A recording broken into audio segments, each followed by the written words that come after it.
السلام عليكم ورحمة الله وبركاته. ازيكم يا أجمل متابعين وأجمل إخوات في الدنيا دي كلها؟ عاملين إيه؟ يا رب تكونوا بخير وبصحة دايما، يا رب كده يديمها عليكم ستر ونعمة وراحة بال، وكمان يجازيكم كل خير ويسعد قلوبكم الطيبة الجميلة ويجبر بخاطركم يا رب، اللهم أمين يا رب العالمين.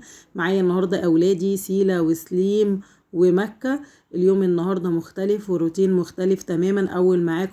أول مرة على القناة الروتين بتاع النهاردة بوجود أولادي معايا، والنهاردة محتوى الفيديو تجربة ولادي أول يوم الحضانة، وروتين النهاردة شكله هيبقى عامل إزاي بدون أولادي.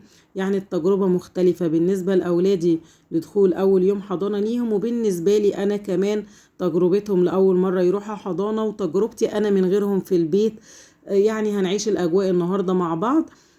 أنا قلت كده أسجل لكم سريع وجريت الجزء ده، ولكن هسيب الفيديو بطبيعته معاكم ونشوف الأجواء النهاردة ونشوف تجربة أول يوم حضانة النهاردة عاملة إزاي ليا وليهم.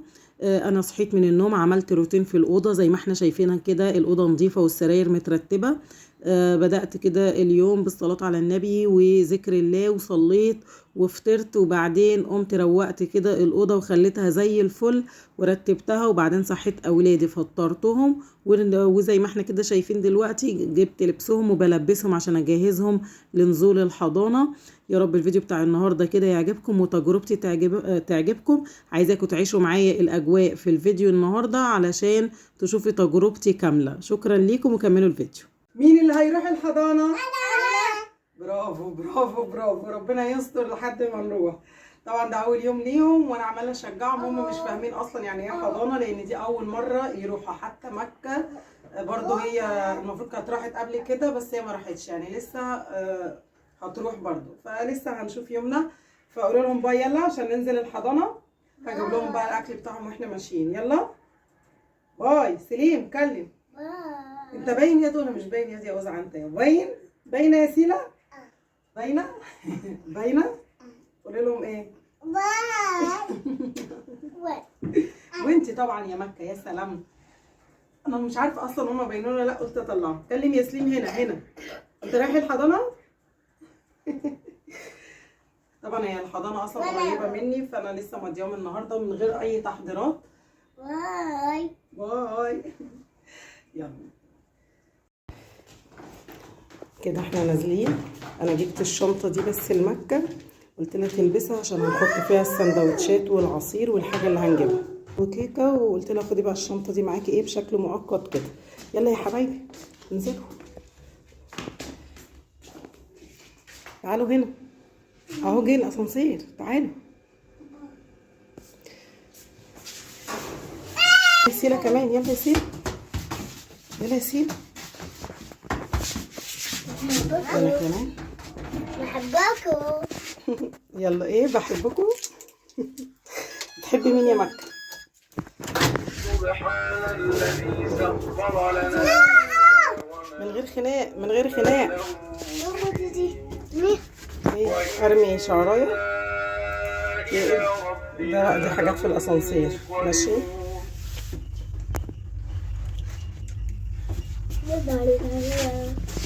سيلا سليم مكة.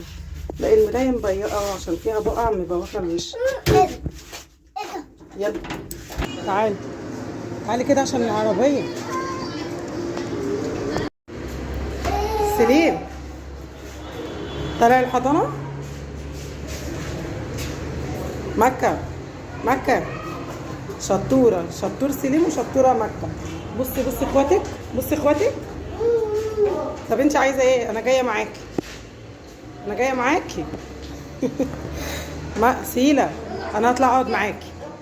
ماما جايه معاكي هتقعد معاكي. يلا يا سليم، يلا يا سليم، لخبطتوني. يلا يا سليم، يلا يا مكة. يا عيني لا ايه، انا ماما طالعه معاكي. يلا خليكي شطوره. يلا بصي سليم، يخرب بيت اساميكم اللي لخبطتني دي. شويه اقول سليم يا سيلا والعكس. يلا سليم اهو طالع ومكة طالعه. يلا شطوره. يلا يا سليم، يلا يا مكة، يلا يا سيلا، ربنا يهديكي شطوره. يلا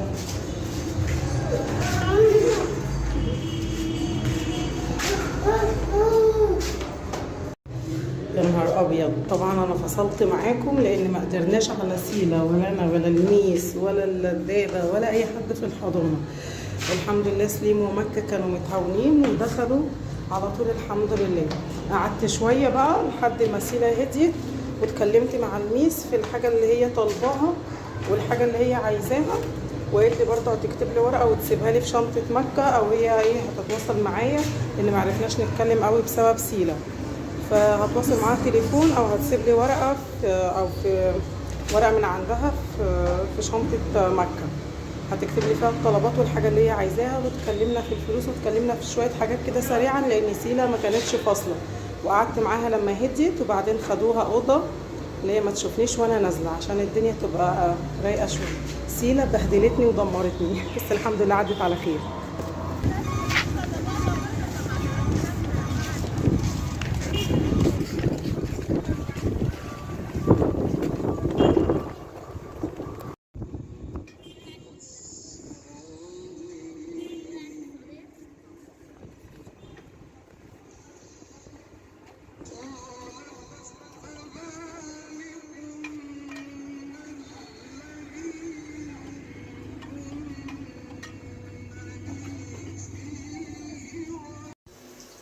بصوا يا حبايبي، طبعا انا جبت الفطار وطلعت فطرت وشربت كوبايه الشاي وعدلت المزاج كده بعد دوشه العيال الصبح.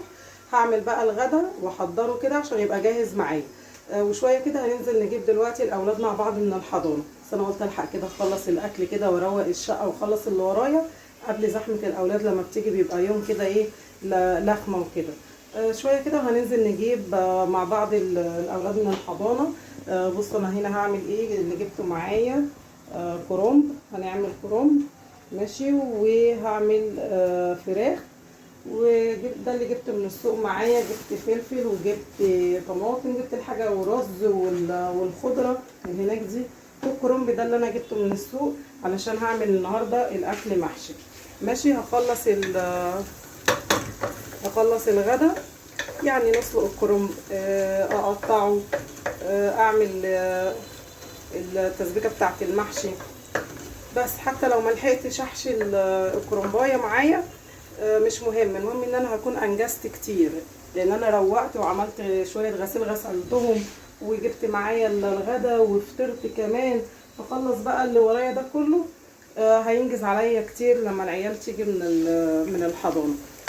سيلة وسليم ومكة، الله يهديهم عليا ويهدينا انا كمان عليهم من عصبيتي لما بتعصب عليهم لان فعلا الموضوع صعب.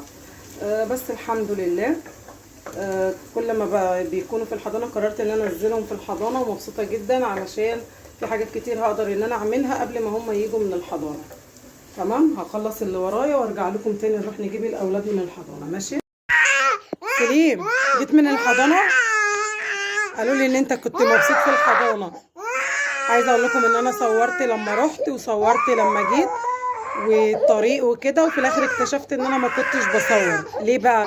لان سيلة من ساعه ما رحت اخدها لحد دلوقتي وهي بتعيط. انتوا سامعيني اصلا؟ استنى يا سليم، مستعجل على ايه؟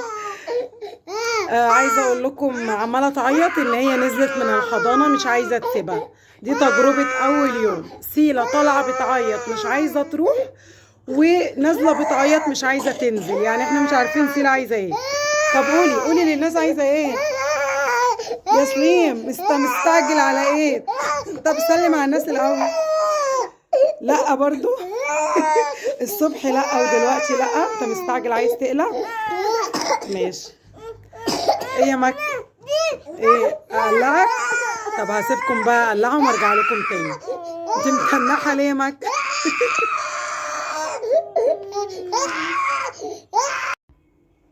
بصوا معايا، والله العظيم مش مصدقه، كل واحد رامي مخده في الارض ونام. يا لهوي، قد كده الحضانه بتخلي الواحد يجي مهدود. دي سيلة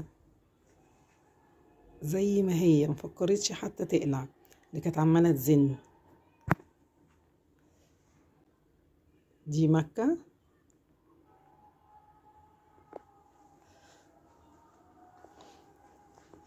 وده سليم. وربنا تجربة جامدة جدا موضوع الحضانة. بصوا تعالوا بقى ايه، انا مش عايزاهم يصحوا، انا عايزاهم يناموا ساعة.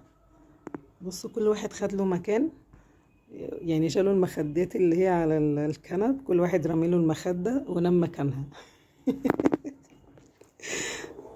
الله اكبر، الله اعظم، اشهد ان لا اله الا الله سيدنا محمد رسول الله. بص حبايبي، التجربة كده. تعالوا بقى نتكلم في المطبخ وانا بكمل باقي الاكل عن التجربة بتاعت النهاردة. ليه بقى انا مش عايزاهم يصحوا، انا مش عايزاهم يصحوا اصلا لمدة بس ساعة واحدة، لان وانا بعمل الاكل، نرجع كده عشان الاضاءة. وانا بعمل الاكل ماما اتصلت بيا قبل ما اروح اجيبهم من الحضانة، لما كلمتكم وقلت لكم هخلص الاكل وانزل. برضو كان لقيت اتصلت بيا عايزه برضو حاجات محشي وعايزه كرومب وعايزه حاجات من السوق، فاضطريت اسيب اللي في ايدي وانزل، قلت اجيب لها حاجتها. فكان الوقت ادى، يعني الوقت قرب من الحضانه، فرحت جبت الاولاد وبعدين جيت. فانا قلت بقى في الساعه دي اروح اكمل الاكل واوريكم انا عملت ايه وباقي لي ايه، وان شاء الله في الساعه دي هكون خلصت باذن الله الحاجه اللي باقياني مش كتير. تعالوا بقى نكمل كلامنا في المطبخ. عايزه اقول لكم نصيحه، ودوا حضانه لو معاكم اطفال صغيره، لو انت موظفه او لو انت حتى مش موظفه وعندك شغل بيت كتير وعندك حاجات كتير بتعمليها، بجد نصيحه ودي الحضانه. ده من خلال تجربتي النهارده اول يوم. عملت شغل بيتي، اتسوقت، جيت اشوف الاكل، ولولا ان ماما طبعا عندها احتياجات خاصه وانا نزلت اجيبها لها، والاكل برضو حاجات زي كده، كان زماني خلصت الاكل وهم في الحضانه. يعني تجربه ناجحه 100%. نودي اولادنا حضانه. هو في مصاريف زياده طبعا استلزامات تانية ومطالب ايه، مطالب مش عارفه. المهم ان في حاجات اتطلبت وفي مصاريف هتبقى بزياده، وسندوتشات ولانش بوكس ومصروف وعصير وحاجات بقى. انا النهارده بس اتصرفت من الشارع، السندوتشات زي ما شفنا والعصير والكيك وكل حاجه من الشارع، عشان انا خدت القرار ان انا انزل مره واحده. انما انتوا لو عندكم استعداد، هو اكل البيت لا يعلى عليه، سندوتشاتنا من البيت. طبعا احنا نشوف الكلام ده مع بعض الفتره اللي جايه، يعني احنا هنودي حضانه بقى على طول الحمد لله، فهنقدر ان احنا بكل سهوله كل يوم صنف شكل. وهحاول ان انا طبعا انزل لكم لانش بوكس او شويه افكار لللانش بوكس، وكل يوم حاجه مختلفه اكيد عشان الطفل ما يزهقش. مصاريف بصراحه مش هنكذب. بصوا انا بتكلم معاكم وانا بعمل الكروم عشان اسلقه ماشي. بس بصراحه برضو لست البيت راحه، بتخلصي حاجتك من غير، انت عارفين طبعا الطفل الواحد ممكن يعمل ايه. طبعا ظروفي غيركم، ولكن انا بتكلم عن ظروفي. الثلاثه مع بعض عاملين مهرجان مش قادره اوصف لكم.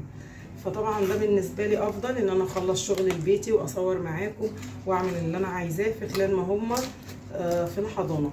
وفي نفس الوقت انا عندي مكه خلاص كبرت، لازم تنزل حضانه وتتعود على الناس وتاخد، يعني هي ما بتخرجش من البيت وانا اولادي ما بيخرجوش من البيت، فالتعود على الناس والاطفال والتجمع برضو بيفرق مع العيل ان هو يتدردح شويه. كمان لازم يتعودوا، علشان لما يجي يخشوا كي جي 1 وكي جي 2 المدرسه ويبتدوا بقى المدرسه ان هم يخشوها، لازم برضو يبقى عندهم فكره بالتجمع، يعني ايه ميس، يعني ايه مستر، يعني ايه حد واقف علينا، يعني ايه التزام. فده لازم يتعودوا عليه. انما بقى بالنسبه لسليم وسيله، انا نزلتهم مع مكه بدري شويه عن ميعادهم، لان فعلا انا محتاجه لده. طبعا كل واحد على حسب ظروفه، بس من خلال تجربتي تجربه ناجحه بنسبه 100%. في شويه حاجات بقى هنتكلم فيها في الفيديو بتاع بكره باذن الله، وهقول لكم ايه اللي حصل في الحضانه ويومهم كان عامل ازاي. يعني مش عايزه احرق الفيديو، لسه بقى هنتكلم هم عملوا ايه وطلبوا ايه والميس عايزه ايه، هنتكلم فيه. انما مبدئيا التجربه 100 يا عسليه.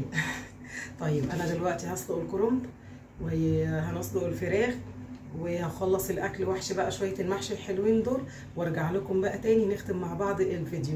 متنسوش اختكم في الاشتراك واللايك، وقولوا لي ايه رايكم في تجربه الحضانه. انا من خلال تجربتي التجربه تمام، انا كمان عايزه اسمع نصيحتكم، ومن خلال تجربتكم انتوا كمان تفيدوني وافيدكم. نحاول نفيد بعض كده كأمهات، يعني نقف جنب بعض. يلا